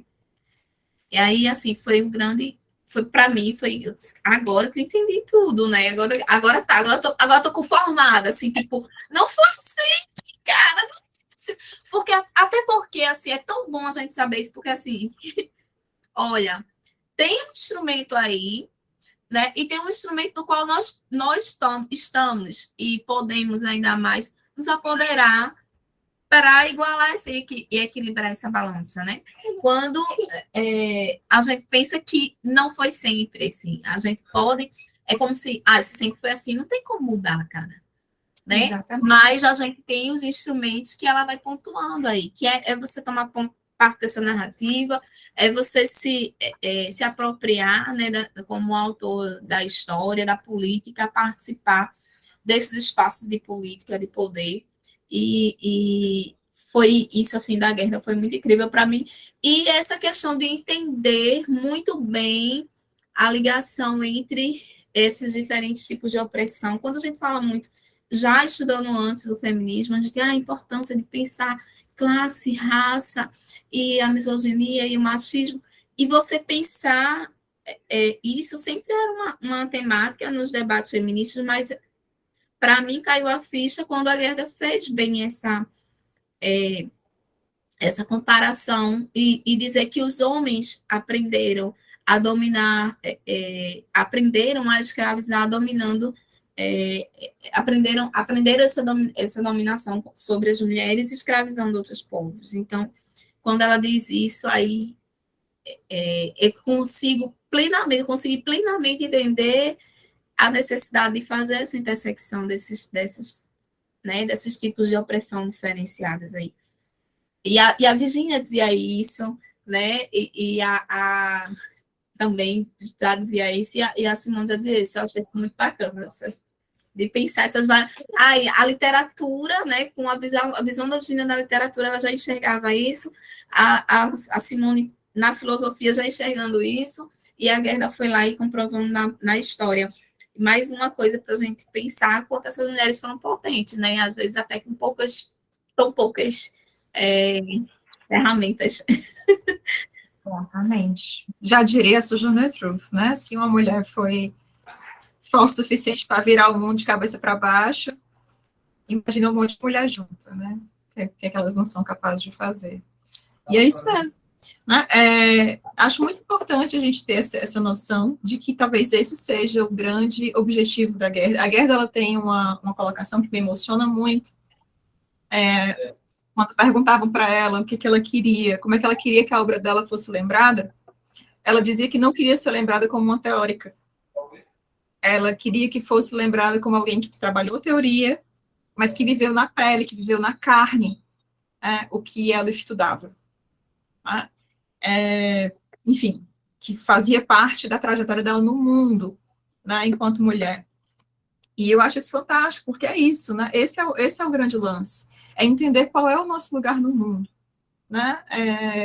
Acho que é isso que o livro provoca, né? Como eu falei, essa desnaturalização. Nós precisamos questionar as coisas, nós precisamos questionar como as coisas funcionam, nós precisamos questionar o nosso de todo dia, né? O sempre foi assim. Por que não? Nem sempre foi assim. A Simone de Beauvoir tem essa frase que estampa, inclusive, a edição mais recente do Segundo Sexo, né? O mundo sempre pertenceu aos machos. Não. Não é bem assim. O mundo, há muito tempo, vem pertencendo aos machos, é verdade. Mas o mundo não sempre pertenceu aos machos. Né? Havia tantas outras possibilidades de existência no mundo quanto haviam agrupamentos humanos. Né? Então, a gente precisa ter isso em mente, porque cabe a nossa... Agora, mulher, pelo amor de Deus, no meio do fechamento do grupo, a cachorra chorando para abrir a porta. É essa consciência, que aí é o segundo livro dela, que provavelmente a gente vai ler também, muito em breve, né? Essa consciência feminista, né, que nós vamos desenvolver para ter uma ideia de como a gente pode mudar a realidade que nós estamos inseridas. Acho que essa era a grande agenda da Gerda Lerner, né? Essa era a grande inspiração que eu acho que ela deixa com esse livro. Nem sempre foi assim, e se nem sempre foi assim, então pode ser diferente. E aí cabe a nós e a nossa coragem de ter consciência de como as coisas funcionam e por que elas funcionam assim. E há uma coisa que a gente não falou, e eu vou acrescentar aqui, e qual é o nosso papel na construção e da manutenção das coisas como elas são. Porque ela começa esse livro dizendo, nós não somos vítimas. Nós construímos história. Nós não estamos isentas disso. Nós fizemos parte da construção histórica da civilização. Então, nós não somos vítimas. E ela não nos quer nesse lugar de vítimas. Ela nos quer no lugar de agentes de construção da história. Né? Então, a gente precisa ter coragem para entender qual é, de fato, o nosso papel nessa construção. E na manutenção dessa civilização. Porque só assim a gente vai entender qual é o nosso papel na transformação dessa sociedade. Gente, está no nosso horário, mas eu quero ouvir vocês. Rejane já levantou a mão. Como é que vocês estão? Se tem alguma coisa mais para dizer? Rejane. E quando você fala aí do nosso papel, inclusive um dos nossos papéis é primeiro ter consciência para que a gente possa expandir a nossa consciência para os homens. Sim. Para os homens, né? A gente precisa conscientizá-los e tê-los como aliado, porque se a gente não vê os homens como aliado nessa transformação, a gente vai cair nessa história de querer se colocar numa posição superior a eles, e não é não é esse o caminho, né? O caminho realmente é a paz, o caminho é realmente fazê-los entender que tanto a gente como eles estão envolvidos num processo estrutural horrível, né? É ruim para ambos. E é isso que a gente tem que também entender, né? E eu acho ruim que para isso mesmo. Para ambos, sem dúvida nenhuma, sem dúvida, porque eles também têm um peso histórico também que dói também, né? Só que se pensa que é vantagem, né? Mas, na verdade é horrível para a civilização. Então, um processo civilizatório que prima um superior a outro, isso não rola, não funciona. Então, assim, o nosso papel aos poucos, expandir a nossa consciência para que a gente possa também, ao nosso redor, também trazer essa consciência para todas as pessoas ao nosso redor, homens, mulheres, meninos. Então, assim, por aí que a gente vai conseguir dar a nossa contribuição e assim, é muito importante, sabe, a nossa geração, essa geração, a minha, a de vocês, que eu sou mais velha, né, do que alguns que estão aqui, mas a gente precisa estar de mãos dadas, ninguém larga a mão de ninguém nesse caminhar, né, que é de todos nós e que a gente não pode deixar de vivenciar e de fazer parte disso, que é um processo muito lindo e, assim, eu vou ter muito orgulho de fazer parte não, talvez a gente não mude tanta coisa para a gente, mas essa não é a ideia, é para a humanidade, né? A gente tem que trabalhar para a humanidade. Então, eu acho que juntas a gente pode fazer muita coisa. Gente, como eu posso ser evoluído igual a Rejane? Eu disse que eu falei, eu disse, Rejane é um ser iluminado. Me passa essa energia aí, Rejane. Mas, olha, gente, eu acho que a gente precisa ter essa noção, sabe, de humanidade. É um processo civilizatório que nós estamos vivendo, não rola, não é bom para ninguém. Tá certo. Não é bom para ninguém. Então, a gente precisa realmente, não é assim, não é a questão de ser iluminada, é questão de ser realista mesmo, né? Porque é uma coisa que está fazendo mal para todo mundo. É que eu fico no ódio. Para mim, eu queria escravizar os homens amanhã, acordar todo mundo na colheira. Mas, assim, reparação histórica, né? Tá tudo certo. Mas não vai funcionar. Eu sei, Regina, eu acho que você está certa, mas entendeu? Não é algo que eu fico virada no giraia. Tem que entender. Mas eu entendo. É aquele lance, né? Talvez a consciência traz raiva. Né? E acho que essa é uma fase muito interessante que nós estamos vivendo enquanto coletivo, né? De acolher esse sentimento, né? Para poder saber o que a gente vai fazer com ele. Isso é muito importante. Né? Mas eu acho que a validação dessa raiva ela também é importante. Não para a violência, não é isso. Embora vocês sabem a minha opinião, se quiserem queimar ônibus, me convidem, eu estou sempre disponível. Tá? Mas não é a violência, mas a validação da raiva. Então, tá tudo bem, assim, essas coisas que a gente externa não tem problema nenhum. Mas o que a Rejane traz é muito valioso, né? Porque acho que a Françoise Verger, no livro dela falando sobre violência e feminismo, ela vai dizer muito isso, olha, esse lance que a gente está falando não afeta só mulheres, não. Afeta todo mundo. né? Afeta todo mundo. Ela vai falar da feminização dos corpos, né? Sim, é uma violência que atravessa todo mundo. Tá? E é por isso que a Camila lembrou aqui, né? O livro da Bell Hooks, o feminismo é para todo mundo. O feminismo é uma palavra mais direta, né? Talvez assim, mais assertiva para um foco pensando num sistema de opressão, mas é uma palavra que vai vir dos direitos humanos. É uma palavra que vai vir da equidade de existência mesmo. Né? Então, não é uma questão de oprimir outras pessoas, seja ela quem for. Por isso que eu bato muito nessa tecla. A gente tem que parar de querer afogar em subjetividades alheias. Isso não é... Tá? Enfim, mas isso é outra discussão. Tá? Feminismo é para todo mundo. A Angela Davis tem um discurso maravilhoso falando sobre isso, vocês podem procurar no YouTube.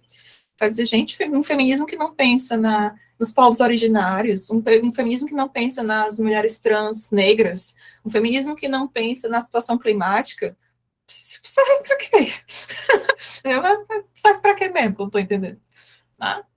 E eu concordo plenamente com ela. E quando a gente, ouvindo assim o que a Rejane falou, me levou a pensar também o quanto de machismo tem em muitas mulheres, e assim, eu diria que todos nós temos um pouco da socialização machista, né? Então, se a gente pensar nessa perspectiva também, como a Bell Hooks mesmo traz, né? Ela traz um estudo, ela vai falar de um estudo em que lares em que a mulher era mãe solo, né, eram lares que tinham manifestações muito altas de filhos extremamente machistas, de uma configuração familiar ali extremamente machista, né? E aí ela vai apontando isso justamente para trazer essa história de quanto é importante levar para os homens, né, essa consciência do feminismo. E aí eu fiquei pensando nisso, porque, assim, é a socialização, né? É o que já foi... Hoje não adianta você mirar para os homens também e simplesmente dizer, são vocês que estão fudendo com tudo. Não adianta, porque, na verdade, ainda tem, hoje mesmo, até assim, por exemplo, na minha família, mulheres extremamente jovens, novas, né? Atual, assim, eu digo novas porque estão agora, vivendo esse momento, né? Que a gente vê, às vezes, acha que está tão revolucionário, tem tanta ideia nova correndo aí, e você vê mulheres extremamente machistas que não foi socializado dessa forma e continuou, porque não é tão fácil mudar, né, o pensamento. Então, assim, eu acho que, por exemplo, sem conhecimento, sem você entender, inclusive sem entender esses processos, isso entra por osmose, né? Como que, eu estou aqui, sempre fiz assim, é assim mesmo, e assim, às vezes é uma frase que você diz, que é não só machista, mas é racista, é machista, né? Gordofobia, tudo isso está ali, né? E você foi aprendendo, isso foi né, batido há tanto tempo, que aí, assim, eu entendo o que a Rejane falou nesse sentido, eu sempre penso nesse sentido, assim, de, ora, não tem também como você mudar de uma hora para outra, né? É isso. E aí eu super apoio o que a Jane disse, porque, tem um homem aqui que eu quero... Tem um mini querido. Tem minhas esperanças. Tem um mini querido. É isso, meu povo, é isso aí. Assim, a Camila dizendo que está cansada de ensinar, tem trocentos alunos, tem que ficar ensinando gente. Gente, olha, é isso, mas assim, a gente está cansada, a gente realmente... Não existe a obrigação, a gente tem o direito do nosso cansaço também, mas eu acho que existem muitas formas de ensinar. A gente ensina também muito pelo nosso exemplo, pelas coisas, os limites que nós colocamos, as nossas reações diante das coisas, né? Então, não é exatamente uma pedagogia literal, né? Mas de estar no mundo do nosso jeito, e é isso, a gente ensina muito com a nossa postura também, né? Com o nosso voto, com as nossas escolhas políticas, as nossas escolhas, enfim, né? E às vezes eu ensino com a manifestação da raiva também, viu? A gente é isso, mas existe muitas formas, cada um vai ter o seu jeito. Constranger também é pedagógico. Constranger, mano, é bastante carinho. É isso Das melhores táticas, Fernanda. Das Eu melhores adoro. táticas. Adoro. Eu também constranger, isso aí também é educativo. Eu já disse, se quiser me chamar para bater, então, vou passar para a Rejane. Bater, eu tô com preguiça. Gente, eu sei que eu já estourei minha cota de fala, mas eu vou dar dois Não, exemplos. a gente Dois amou. exemplos. Vou dar 2 exemplos. Olha, a minha filha aqui ela tem mania de ficar no celular e o namorado dela lavando a louça. Quando eu vi a primeira vez, eu achei o máximo. Mas depois, eu comecei a pensar. E aí, depois que ele foi embora, no outro dia que ela tem essa mania, que os papéis hoje nessa geração estão um pouco invertidos, né? Aí depois eu pensei, não, eu vou chamar ela para conversa e falei justamente isso, filha, olha, não está correto. Você ficar no celular e ele lavando a louça de vocês dois têm que ir lá juntos lavar a louça. Você não pode trocar de papel porque algum dia foi assim com a mulher. Então, aí eu fui explicar a ela a cultura de paz, né? E aí, esse é um dos exemplos que a gente pode fazer em casa, né, gente? E o outro é o Dia dos Pais. O Dia dos Pais é o dia que eu mais amo fazer lá no tribunal. O Dia das Mães, eu nem tenho tanto tesão em fazer, porque aquela coisa, sabe, muitas vezes é uma romantização danada. Mas o Dia dos Pais é uma oportunidade ímpar, gente. É uma oportunidade ímpar da gente trabalhar essas questões. Então, a gente traz à baila toda essa questão aí para os pais, para os homens. Então, assim, eu não vou dar detalhes para não falar muito, e já falei demais, mas são 2 momentos que a gente pode introduzir esse conteúdo que a gente está expandindo a nossa consciência. E a gente, às vezes, nem se toca. Às vezes, a gente nem se toca, né? Todo banquinho falando. Eu vou deixar isso para vocês, porque eu já estou na base do ódio e não tenho mais paciência, então vou deixar... Tá tudo bem, amiga, não tem problema. Olha, eu só lembro daquele livro que a gente estudou lá no grupo de estudos, né? O da Patrícia Mello, né? O Mulheres Empilhadas, assim. Né? Cada uma vai ter a sua maneira de lidar, gente. Vai ter a professora lá do quadro branco, vai ter a que queima ônibus, provavelmente serei eu. Tem aquela que constrange, tem aquela que é amorosa, tem aquela que vai educar o filho, tem aquela que não tem filho e vai subir no palanque, tem a que vai pesquisar na academia, tem que vai estar no meio dos coletivos. Cada uma vai encontrar a sua maneira. Como a Rejane disse, né, tem infinitas formas, não tem uma maneira certa de fazer. São infinitas as formas. Basta. Agora, todas elas têm que partir do quê? Tem que partir da consciência. Né? Tem que partir da consciência. A consciência do porquê, do para quê, né? A serviço de quê, né? E assim vai. Camila, eu vou passar para ti e a gente vai encerrar, porque eu tô com fome, galera. Minha pizza chegou, tá esfriando ali em cima da mesa da cozinha e eu não vou mentir para você. Olha, meu lance é combater o patriarcado com cerveja e comida. Sempre eu tô tomando cerveja e comendo. Eu tinha uma garrafa de vinho para hoje, mas não deu tempo a comer, então eu estou sem tomar meu vinho, porque eu tenho certeza que eu tô aqui. Uma taça, eu caio dura, porque minha barriga tá vazia. Você sabe que toda vez eu tô bebendo, né? Sexta-noite, gente. Normalmente eu também, mas hoje não deu. Fala, amiga. Um comentário que eu tô falando disso, porque eu tenho um filho adolescente, né? Um filho homem adolescente, e ele ainda nem despertou para essas coisas de meninas, mas com outras coisas, é o tempo todo. Gente, não para, porque todo dia ele chega da escola com uma história diferente. Às vezes é a gente passando na rua e ele vai me contar de uma amiga, ele diz assim, ele é gordo. E eu, mas... E daí? Eu perguntei se ele é gordo, eu perguntei como é ele fisicamente, aí agora ele estava dizendo, eu tô doida para comprar o jogo do Harry Potter, aí eu fico, mas tu sabia que a autora é transfóbica? Ele, mas eu não ligo para isso. Então, assim, não para, né? Não para, e sem contar que eu tenho uma filha mulher, né? Uma filha mulher de 18 anos, que é, assim, uma outra luta. Então, assim... Não para, então chega uma hora que você diz assim, foda-se, sabe? Foda-se os homens, eu não quero andar de mão dadas com eles. Amiga, tá tudo certo, ninguém vai te julgar. Aqui você Rejane, você é convidada para estar fazendo outro polo, né? A gente tem que. Você por favor. Você, nós temos a é necessário esse esperançar vindo com a gente. Tá bom, mas eu ainda tenho muita história para contar, gente. Eu tenho muita história para contar. Rejane, e esse negócio da louça, eu fico assim, tem que lavar a louça sempre, todo dia, porque eu já faço muita coisa.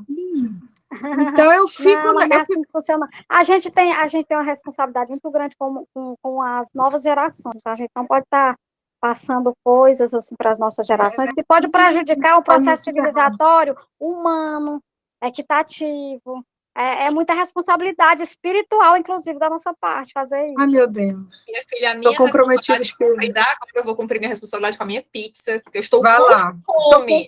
Estou comprometida espiritualmente. Mas assim, mas falando sério, vocês estão bem para ir? Tá tudo certo? Tá. Alguma coisa que ficou rasgada que vocês precisam colocar, minha barriga aguenta. Não, todas bem, todas vivas, ok, com raiva, algumas nem Depois tanto. desse constrangimento, Nara, tá tudo certo. Vai comer sua pizza. Não, filha, eu vou.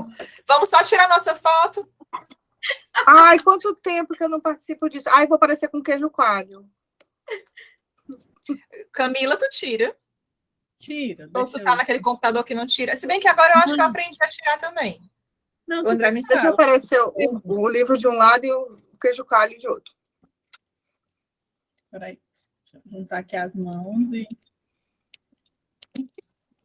Vai ter mais um, só um minuto.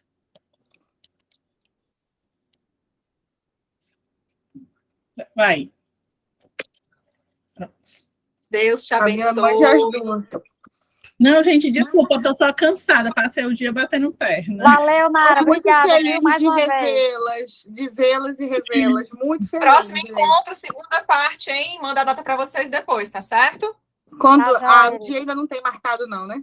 Não, ainda não. Adoro. Viu? Boa Tchau, noite, gente. gente. Tudo de bom. Tchau. Boa noite. Obrigada. Tchau.